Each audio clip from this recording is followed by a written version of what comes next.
that chair that's on the platform there. And it says that on this little board here, that in 1708, when it was made, it cost £33 Scots, 13 merks. Anybody wonder, or do you wonder what the ratio was? Well, the ratio was £2.75 for that chair. But that chair, when we restored it in 2002, it was restored, and it cost £7,000. But let me just tell you a little incident of it. You'll see that that's the original colour of the chair, and when it was stripped, there was nothing in that centre part, the brown part, and the gentleman who was entitled to be the man dealing with the tapestry and things of this kind, he said to me, "What do you want on the chair, Mr. Horn?" I said, "Well, there's another 2 chairs up there, and they've been done in leather. I think we should get it done in leather." So he went away, searched around for leather works and suppliers, and he got one. And he got a very interesting thing from the owners of the factory that he contacted.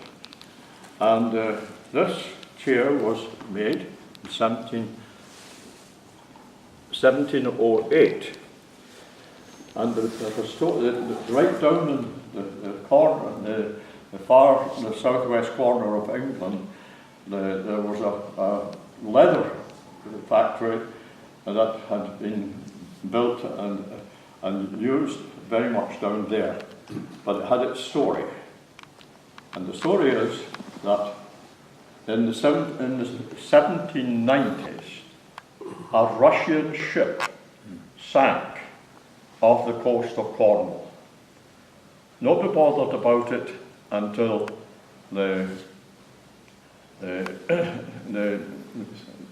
round about 1970. And this man wanted to just see if there was anything left of the wreck. And he went down with others, deep sea divers, and they found that there was part of the ship still intact. After all these years, they got a better workers with the deep sea diving and so forth, and they went down several times, and they discovered that there was a part of the ship that was still intact. And the part of the ship was the hold. And when they got everything cleared and they got access to the hold, they found that the hold was filled with bales of material. And these bales of material were intact. After all these years, and he did something very, very lovely for me, just to justify the thing, and he sent me that. You'll wonder what that is. That is a piece of Russian leather. And it says on this little thing, salvaged from the wreck of the Meta Katerina. And you're looking at, on the chair, the first grade, and the back of the chair from that leather, and the seating was the second grade of it. And it's a marvellous thing to see how these 2 things, the date of the chair and the date of the sinking and the time that these things came back. I had some American friends here, and I told them that little incident. And one of the ladies came to me and she says, well, Mr. Horn, she says, there's one thing about it. She says, no one could concoct a story like that. That's absolutely right. Well, thank you so much. It's an interesting place, isn't it? And especially when you hear how it relates to the history of our own, your own church today. I think Pastor Reeder wanted to say something as well. Yeah, just a couple of things. I wanted to ask you two questions. Did James Guthrie preach here? You know? I would think he did. What about most of the leaders of the Covenanting movement did preach here. This was a focal point of the Covenanters. Right. There's very few items that are reserved, but there's one or two very old books going back to the beginning of the 1700s that give the history. And I had a piece of the paper there that had the details, and I don't know where it's gone to, but I'll look one out for another occasion. Are you talking about James Guthrie in the 1800s? No, I'm talking about 1600s. Okay. James Guthrie. James Guthrie wrote this. I'm actually going over his sermon now for my series that I'm doing on Nahum. He wrote a book called The Wrath of God Upon Nations that have opposed him. And he was preaching that because of the act of uniformity that was taking place and what was happening to the Presbyterian Church in Scotland. And secondly, that was joined with a very significant book that I want to get to. But you think Samuel Rutherford would have preached here? Well, Samuel Rutherford was just a little bit ahead of the main part of the Covenanter situation. He was imprisoned up until 1637, and he came back, and he came back to Anwoth, and then he was transferred to St Andrews, and he was involved very much in the university in St Andrews and St Mary's College. And he died there probably just a couple of days before he would have been arrested and put to death, but, as Guthrie was put to death. But Rutherford wrote a key book for all of you that are Americans. He wrote a key book. It was called Lex Rex. Law is king. And so they fought two battles on this. So you've got Knox absorbing in Geneva from Calvin the beginning of the notions of the separation of the church and state. In other words, God put three institutions in place: family, state, and church. They were interdependent, but they were not to be hierarchical. And Calvin had initiated that. And then Knox is bringing it here to another level, and then those who follow Knox, they keep developing it. So they're saying two things. They're saying, number one, no political head of the church. The king cannot be head of the church. Christ is head of his church. And then secondly, in the political realm, the king ought to be the law, not an individual. Lex Rex, the law is king. Now, so let me do this very quickly. We've got a little bit of a schedule here. But now you were just in a renovated cathedral into the kirk where he preached, John Knox, St. Giles. And you see how his pulpit was over on a fluted column, etc., which, by the way, he had moved on purpose. And but now you'll notice, where's the pulpit? Here. Not on the side, it's in the center. In the Reformation, they would do a number of things. I mentioned to you they would take the vestments off of the preachers and robe them with a gown. So that St. Francis Assisi, who said, preach the gospel, and if necessary use words, he's got a good intent, but in fact it ought to be this: preach the gospel, use words. They're necessary. Because faith comes by hearing. And then So they put the pulpit in the center. What would have been in the center in the cathedral? The altar. Okay?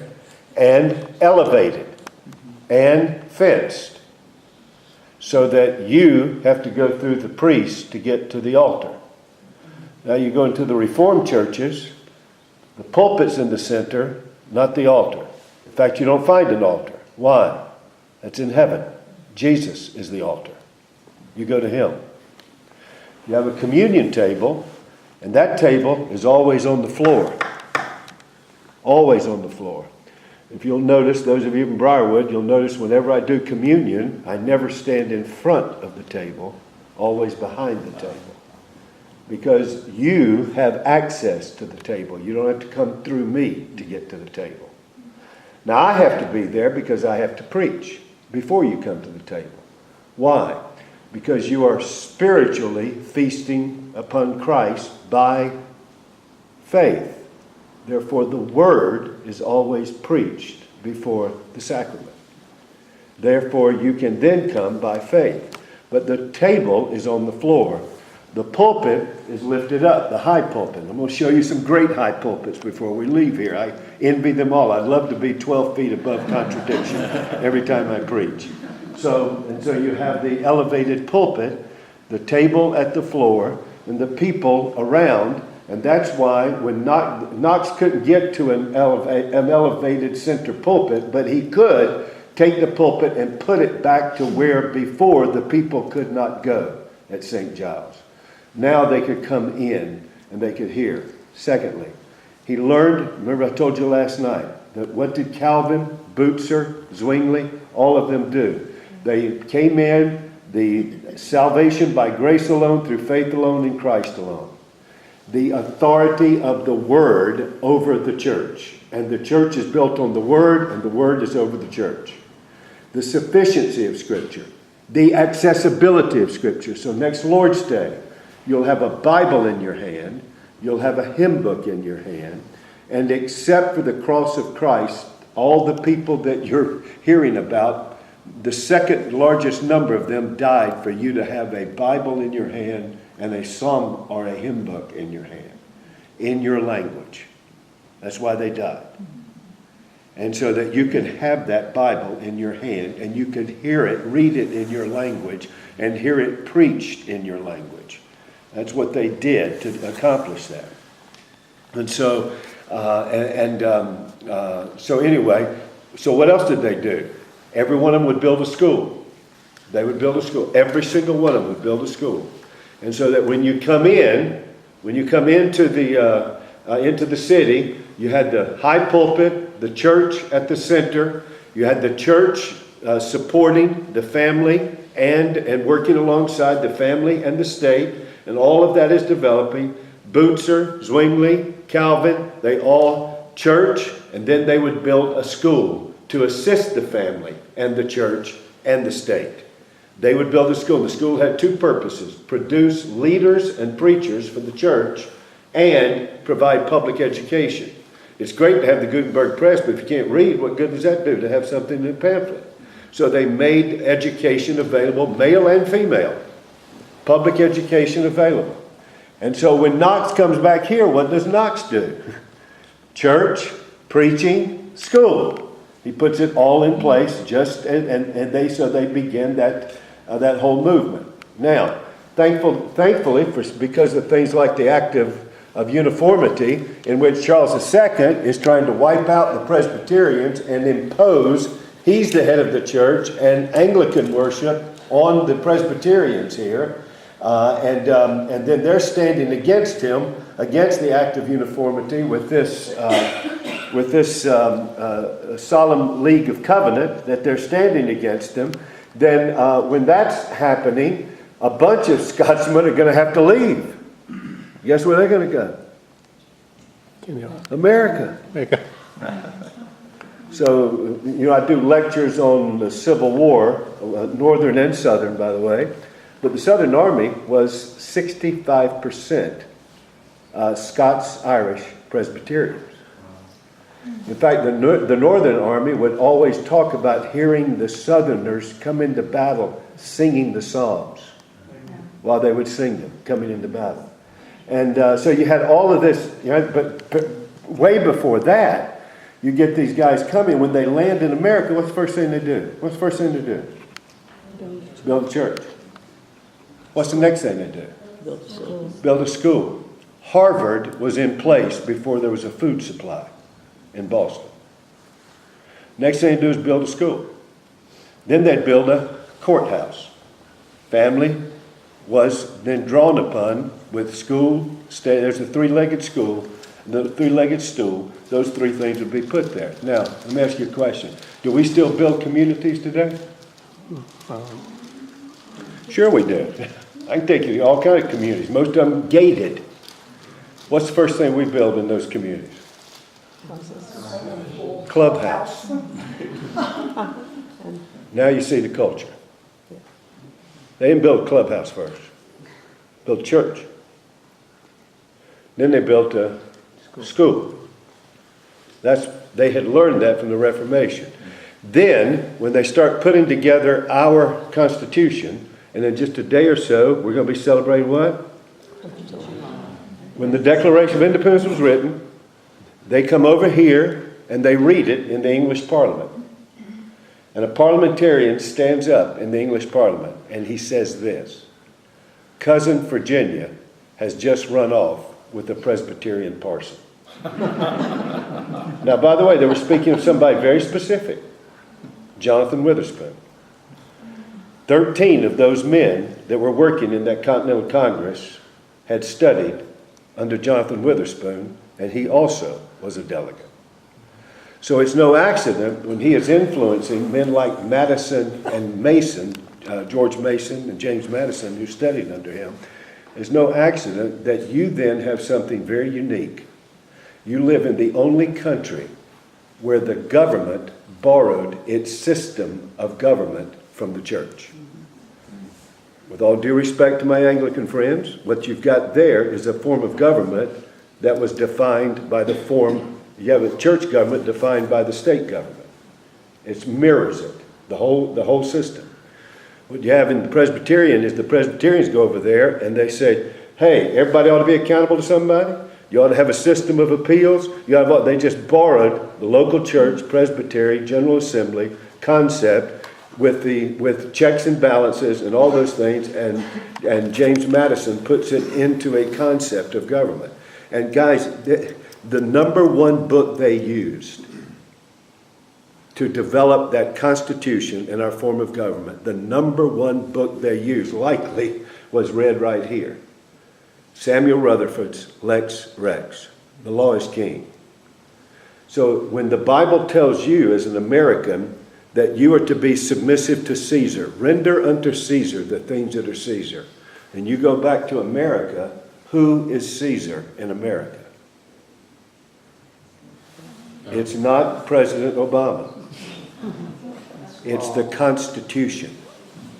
Every person elected takes an oath of submission to what? The Constitution. Everybody that enters the military, everybody that enters into government, you're right. You're right in the place where that stuff was birthed and sent to you. That's effective. You're sitting right here in the midst of it.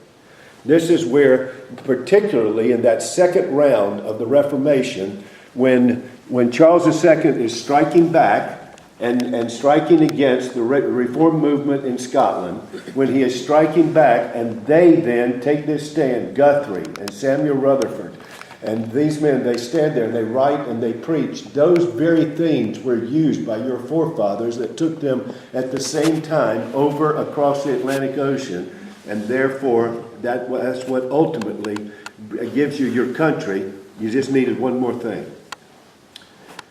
We needed a great awakening. And then you're going to go sit where that came from. Pembroke College, Oxford, where George Whitefield was studying.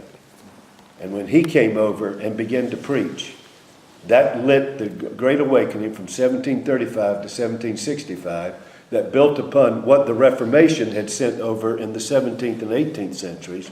And that's what gives you your country in the providence of God. So you can trace it from Geneva right here to this chapel, down to Oxford, from Cambridge. You can see all of those things and what it brought over, and it's lit by the Great Awakening and moves forward from there. So we'll keep talking some more about it, but I didn't want to let that pass while we're sitting here, which is this is the seat of the Covenanters. Now there's a wonderful book written by a guy by the name of Smiley, I think that's the way you pronounce it, called The Covenanters, where he recounts their lives, their testimony, what it cost them, their martyrdom. It's called Men of the Covenant. And by the way, there are a number of ladies that die in it too. So We'll see it in Sterling. And we'll see that at Sterling. I'll show you a couple of places there. And you'll find, as it says here, a number of women. I think it was 45 women signed The National Covenant? the National Covenant. I think it was. It was 300. I think it was 300 or something like that. I can't remember the exact numbers. But we'll keep working. We'll go over to the cemetery over there and talk a little bit more about it. But I wanted to do it here. It's a little bit warmer. I don't know what the weather's going to be out there. I wanted to get that to you here as well. So, Could I just say one word in closing? Yes. A lot of people get the impression that when we're talking about the reformers and the covenanters and so on, that they were unusual people.